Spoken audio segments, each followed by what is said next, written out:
Rowlatt act सत्याग्रह खत्म होने के बाद गांधी जी है ना बहुत सोचते हैं, विचारते हैं कि आखिर कमी कहां रह गई थी इस रॉलेट एक्ट सत्याग्रह के अंदर।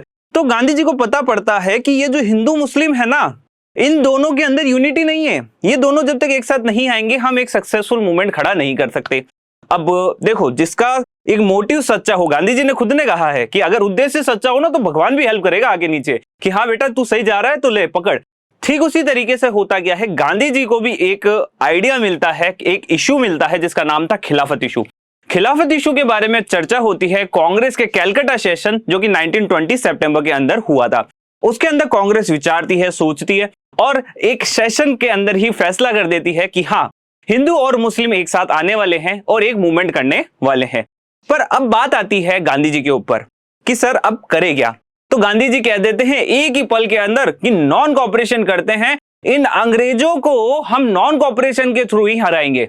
अब बात आती है, सभी लोग सोचते हैं कि नॉन कॉपरेशन मतलब हम किसी का काम ना करें, उससे उसे क्या फर्क पड़ेगा, ठीक है। तो ऐसे में गांधी जी के सामने यही सवाल आता है, व्हाई नॉन कॉपरेशन। सभी लोग पूछते होंगे व्हाई नॉन कॉपरेशन। ठीक उसी तरीके से हमारे सामने भी यही सवाल आता होगा, आखिर नॉन कॉपरेशन ही क्यों। और भी कई सारे तरीके थे ना कि सर गांधी जी के पास डंडा था, डंडा लेके पीछे पड़े जाते, ठीक है, उनको मार मार के बाहर भगा देते पर ऐसा उन्होंने नहीं किया ना। क्यों नहीं किया?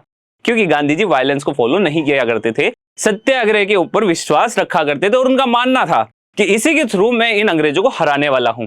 तो गांधी जी कहते हैं कि मैं एक नया ही मूवमेंट लेकर आऊंगा जिसका नाम होगा नॉन कॉपरेशन मूवमेंट। अब बात आती है कि आखिर क्यों नॉन कॉपरेशन ही क्यों। तो देखो, गांधी जी जो है ना एक मंझे हुए खिलाड़ी थे, जगह जगह का पानी पिया था उन्होंने, ठीक है। तो इन केस उनको सब चीजें पता थी। और ये हमें कैसे पता पड़ा कि गांधी जी के पास है ना ये सोच पहले से ही डेवलप हो चुकी थी। गांधी जी को पहले ही आइडिया था कि मुझे नॉन कॉपरेशन चलाना है, तभी तो झट से कह दिया नॉन कॉपरेशन चला देते, अभी बात खत्म करते हैं इनकी। तो वो हमें पता पड़ता है 1909, ठीक है। 1909 के अंदर गांधी जी एक पुस्तक लिखते हैं, बुक लिखते हैं जिसका नाम था हिंद स्वराज।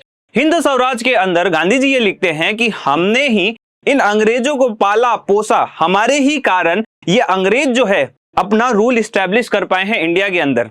अगर हम इनका साथ छोड़ देते हैं, अगर हम इनकी बातों को मानने से मना कर देते हैं, इनको नॉन कॉपरेट करते हैं, तो हम इंडिया को आजादी दिला सकते हैं। ऐसा गांधी जी ने 1909 की अपनी पुस्तक हिंद स्वराज के अंदर कह दिया था। पर क्वेश्चन अभी भी वही था कि गांधी जी ने कहा कि नॉन कॉपरेशन करना है, इनका साथ देना ही नहीं, हमें इनसे दूर रहना है। पर कैसे? तो वो देखते हैं कि आखिर गांधी जी कैसे बताना चाह रहे थे। तो गांधी जी ने बोला कि नॉन कॉपरेशन करना है, पर ये नॉन कॉपरेशन जो है स्टेजेस में चलेगा, ऐसे हाथों हाथ है ना कोई नहीं करना, हमें स्टेजेस को फॉलो करना है। सबसे पहले हम क्या करेंगे ना कि जितने भी टाइटल्स हमें गवर्नमेंट ने दिए हैं हम गवर्नमेंट को वापस लौटा देंगे। गवर्नमेंट ऑफिशियल मतलब जिसकी सरकारी नौकरी होगी वो सरकारी नौकरी छोड़ देगा। गवर्नमेंट के इंस्टीट्यूशन जो है हम उन्हें बॉयकॉट कर देंगे। गवर्नमेंट को जहां से रेवेन्यू मिलता है, मतलब जो गुड्स वो सेल करता है, हम उस गुड्स को बॉयकॉट कर देंगे। और इन कुछ तरीकों से ही हम गवर्नमेंट के साथ नॉन कॉपरेशन आगे बढ़ाएंगे।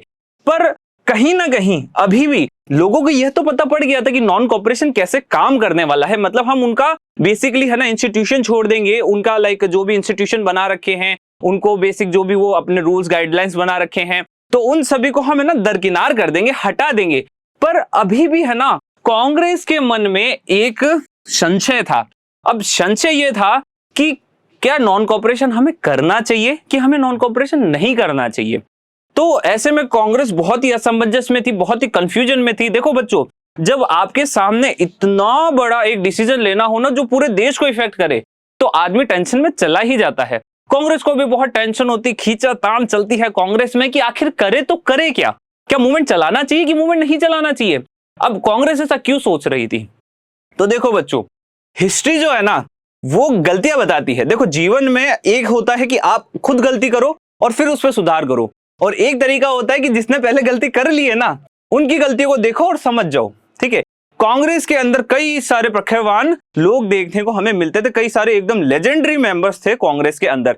तो वो लोग कहते हैं कि अभी तक जब हमने मूवमेंट वगैरह चलाया ना तो उसमें हमने दो चीजें देखी थी।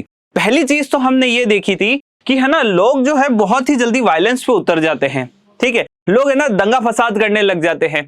तो कांग्रेस को डर था कि कहीं अभी भी जो लोग हैं वो इस सत्याग्रह का जो एक मोटिव था कि हमें सत्याग्रह करना है, ठीक है ना, हमें खड़े रहना है एकदम कि हाँ आ जाओ, कोई दिक्कत वाली बात नहीं, हम तो खड़े रहेंगे अपनी जगह, हमें ये करना है। पर अगर हो भी तो सकता है कि जनता इस बात को ना समझे और वायलेंस पे उतारू हो जाए, क्योंकि जरूरी नहीं है कि अगर मैंने कुछ इंटरप्रेट किया है तो आप वही समझोगे जो मैं इंटरप्रेट करना चाहता था। मतलब क्या है, देखो 100% अगर किसी ने कोई चीज पहुंचाई है आप तक, अब आप किसी और को इंटरप्रेट करोगे, कोई फ्रेंड आपका किसी और को इंटरप्रेट करेगा, धीरे धीरे ये चीजें आगे बढ़ती जाएगी और कुछ का कुछ और ही बन जाएगा। मैंने बोला था कि खाना खाना चाहिए, किसी ने बोला खाना खा लेना चाहिए, और किसी ने बोला खाना तो खाना ही चाहिए, और फिर एंड में जाते जाते पहुंच गया क्या, खाना तो देख लो, खाना चाहिए कि नहीं चाहिए वो आपके ऊपर है, ऐसा सर ने बोला है। ठीक है, तो ऐसे है ना मैसेज ट्रांसफर होते थे, तो लोगों को डर था कि वायलेंस हो सकता है।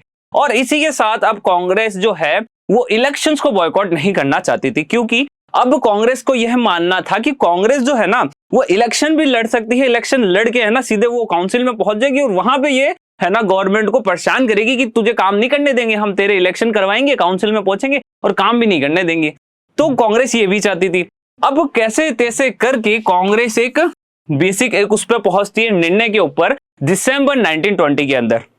सर दिसंबर 1920 सर एक हमें और भी तो है ना सेशन देखने को मिला था कांग्रेस का, सितंबर 1920 कलकत्ता सेशन। बच्चों के मनों में क्वेश्चन आता है कि सर एक ही साल में 2-3 सेशन हमें देखने को मिल रहे हैं, तो बच्चों देख लो अब हम क्या कर सकते हैं, हो चुका है। अब मेरा तो ऐसा नहीं है, मैं कांग्रेस को जाके बोलने से रहा उस टाइम में, कांग्रेस एक साल में 2 थोड़ी करते यार, बच्चे कंफ्यूज हो जाएंगे, ऐसा नहीं, मैं ऐसा नहीं कर सकता। बट मैं ये बता सकता हूं कि जो कलकत्ता सेशन हुआ था 1920 सितंबर के अंदर, वो हुआ था हिंदू मुस्लिम एकता को लेकर, जिसमें हमने खिलाफत इशू को एग्री किया था कि हम उसको सपोर्ट करने वाले हैं, साथ में आके एक मूवमेंट हम चलाने वाले हैं। पर एक कांग्रेस का सेशन होता है, नागपुर सेशन होता है दिसंबर 1920 के अंदर, जब सभी खींचातान के बाद अब कांग्रेस एक फैसले पर पहुंच जाती है, जो होगा देखा जाएगा, सब प्रभु पे छोड़ दो, ये सभी प्रभु की माया है, प्रभु करेगा वही कर लेने दो। मतलब कांग्रेस कहती है ठीक है, होगा जो देखी जाएगी, हम तो मूवमेंट चालू कर देते हैं। और इसी तरीके से शुरुआत हो जाती है नॉन कॉपरेशन मूवमेंट की।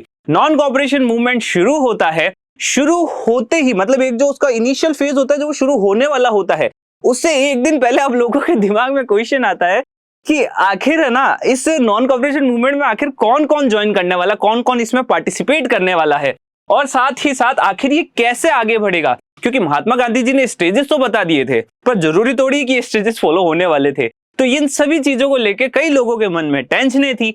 आखिर ये मूवमेंट किस तरीके से आगे बढ़ा, कौन कौन से लोगों ने इसमें पार्टिसिपेट किया, वो हम फर्दर नेक्स्ट वीडियोस के अंदर देखने वाले हैं, जिसके अंदर हम जानेंगे कि आखिर ये जो नॉन कॉपरेशन मूवमेंट है वो शहरों में कैसे फैला, एज वेल एज वो गांवों में कैसे फैला। गांवों के अंदर किसानों को देखेंगे, हम वहां की जनजातियों को भी देखेंगे, जिसे हम ट्राइबल्स के नाम से भी जानते हैं। तो बच्चों आज के इस प्यारे से छोटे से वीडियो के अंदर इतना ही। अगर वीडियो अच्छा लगता है तो इसे लाइक करें, अगर वीडियो बहुत ही ज्यादा अच्छा लग रहा है तो सर कमेंट भी हम कर सकते हैं। और साथ ही साथ अगर वीडियो एकदम मतलब सर आपने ही पढ़ाया है तो बस दिमाग में जा चुका है, दिल को छू चुका है, तो आप क्या कर सकते हैं, इसको डाला के YouTube चैनल को सब्सक्राइब भी कर सकते हैं। तो फ्रेंड्स आज के लिए इतना ही, थैंक यू।